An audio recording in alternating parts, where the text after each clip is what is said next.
This is unbelievable. Can that thing not roll low?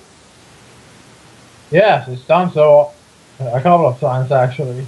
Well, yeah, but think about it. It's a 10-sided die, but how often does it not say 7, 8, 9, or 10? I mean, think about it. Okay, new die. I just think it's poorly programmed, that's it. It just seems so unlikely that you would get 10, 9, 8, and 7 so many times. Trying to think back on all the times we fought. You must admit, it's been very favorable to you. It has, and I like it. Well, wouldn't you all agree? I agree, but yeah. Press every advantage we have. Yeah, well, It's not like the game, lacks for things it throws at us. Yeah, You well, can barely turn it. I mean, the only thing I want is a confirmation that I'm not just paranoid over here. That die has been very good to you. Yes, it has, indeed. And that makes me think it might be poorly programmed. Or very well programmed, after how you see it. Yeah. Yeah. I mean, if the die favors, it does. And if it doesn't, well, we suffer for it. And I do not really think we need suffering with all the enemies we're being, fed. I suppose so. Fair enough. It's just bugging me. You're not suffering as much as I want you to. Believe me, we are suffering. You have a streak of sadism, do you not? Look, I don't want you to beaten into the ground. I just want you to be challenged. We are challenged. Remember the last couple of fights? Jesus. Yeah. What those monsters did to us. Well, I suppose you have a point there. Alright, we'll continue. As your killing blow severs... Also, may I remind you that this creature did 6 points of damage to us before the fight even started? Well, that is true. As your killing blow severs the creature's body, the two halves explode, scattering shards of mummified remains all around the chamber.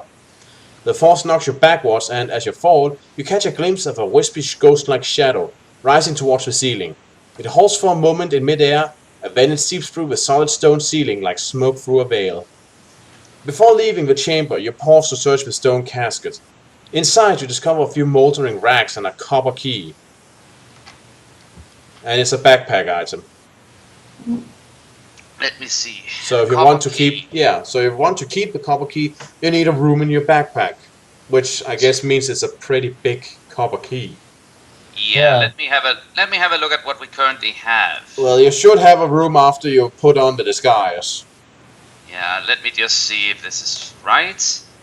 But yes, we do have space for a copper key. Good, then put that big key in the backpack. Alright, and since it may be quest related, I'm giving it the same green colors as the druidic mask and robes we're wearing. Okay. Cursing your ill luck, you leave the chamber and head towards the laboratory door. On the other side of it, you discover a series of narrow passages, which eventually end at an antechamber. This domed chamber is decorated with tapestries which depict Cinerys legends, ignoble and infamous deeds that were perpetrated during the age of the Old Kingdom, when, for nearly 1,000 years, the Cinerys tyrannized northern Magnamund.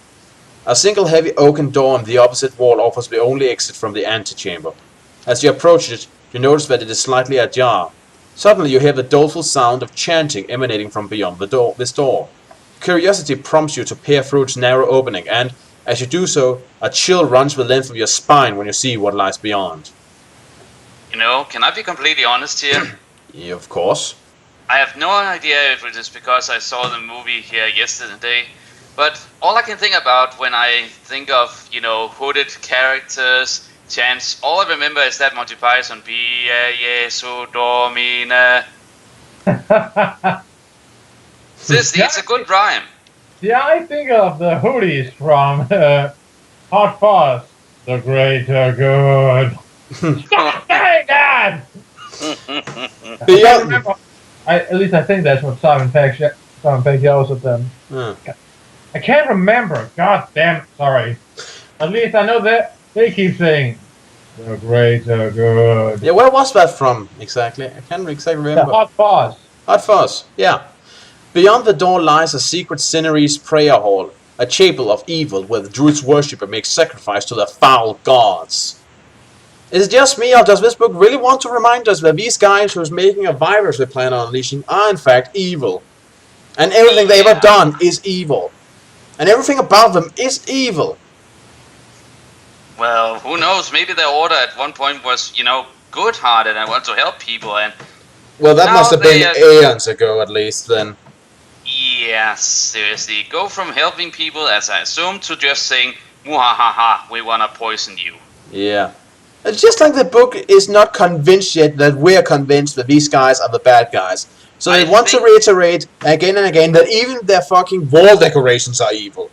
I think the book is not so much trying as to convince us that they are evil, as to trying to convince itself that they are evil. Might be. Kneeling in pews before a blood-red altar are dozens of figures. They chant a soulless dirge as they read from books bound in black cloth. Around the walls hang grim decorations, skulls, flayed skins, tattered battle banners, and other ugly tributes to the power that is worshipped and coveted here. The power of death, disease, and decay. And there's a picture. Joy. Ooh, I'm Okay, actually let's have looking it. forward to this one. So, this is where you find yourself. This place just looked like a church. Yeah. There's nothing Except I really think those are skulls at the back. I have seen several churches decorated with skulls. Real skulls, right? Well, then Yeah, you have to go to church, but yeah. There's a one. There's the big one in. There's one in Czechoslovakia. Sorry, Yeah, Czechoslovakia. It's It not, has been split into two countries now. yeah, I was about to say that when you interrupted me. It's not called Czechoslovakia anymore. Now it's the Czech Republic, and the other country is Slovakia.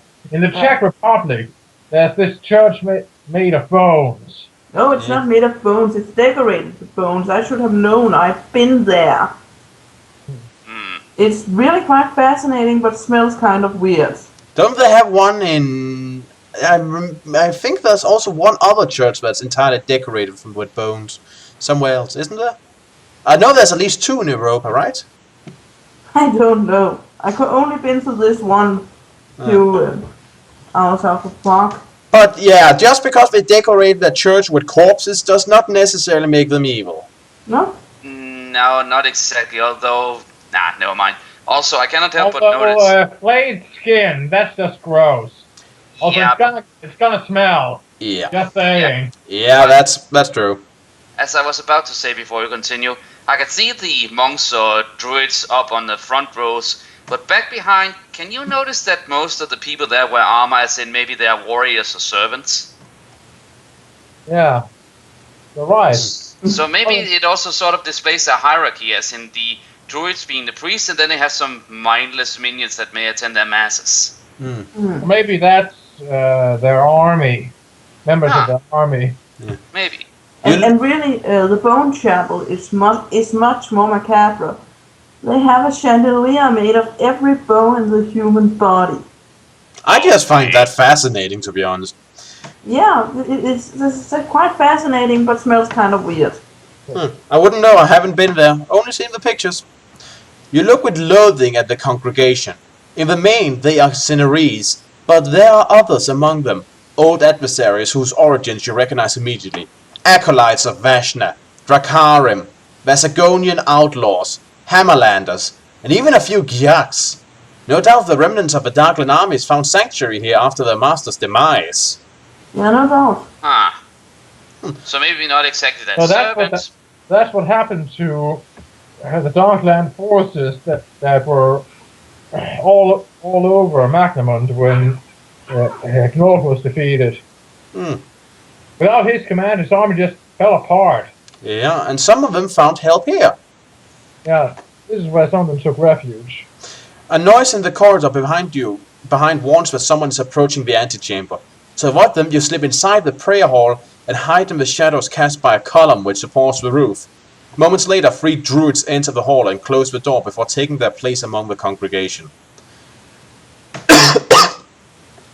In case there are any among the congregation who have the power to sense your presence, you draw upon your discipline of camouflage and mental defense to minimize the risk of being detected. A few uneventful minutes pass until another druid enters the hall, ascending from a circular stairwell to your left. He is a tall, imposing figure, dressed in glittering blue robes edged with black velvet. The congregation rises as he walks to the altar, where he turns to face them. "Be seated, my brothers," he commands, in a voice that is deep and resonant. At once you suspect that he is Archdruid Kadak himself, but his opening address soon dispels this idea. "The battle against the Slovians goes in our favor. We have repulsed their puny attacks, and our defenses along the storm remains intact. The Slovians are beaten. They are too weak to threaten us again. I, Kadrian, have seen the great river running red with the blood of the slain." Upon hearing this, the congregation screeched their approval until Kadrian called for silence. Then, from a tome lying on the altar, he begins to read the opening passage of a service dedicated to Susaga, the Cinerese god of pestilence. The gathering fall to their knees, raise the hood of their robes, and close their eyes in reverence as they listen devoutly to Brother Kadrian's sonorous voice. Anxious to leave this hall, you look around for the means of escape. Two opportunities present themselves. The circular stairwell by which Brother Kadrian entered the hall, and a door to your right marked vestibule. Do you wish to descend the circular staircase, or to go to the vestibule? Good question.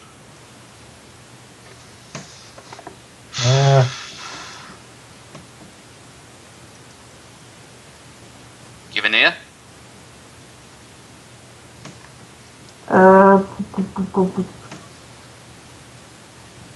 Well, that priest seems important, so maybe we should go check out where he came from. Yeah. What's the guy's name again? Kadrian. Kadrian. Okay. Alright. So, down the staircase? Yeah. Yeah. Stealthily, you make your way towards the stairwell and ascend the steps without being seen. The circular stairs spiral down more than 50 feet to a chamber directly below the hall, empty save for a line of red robes and masks which hangs from pegs driven into the marble wall.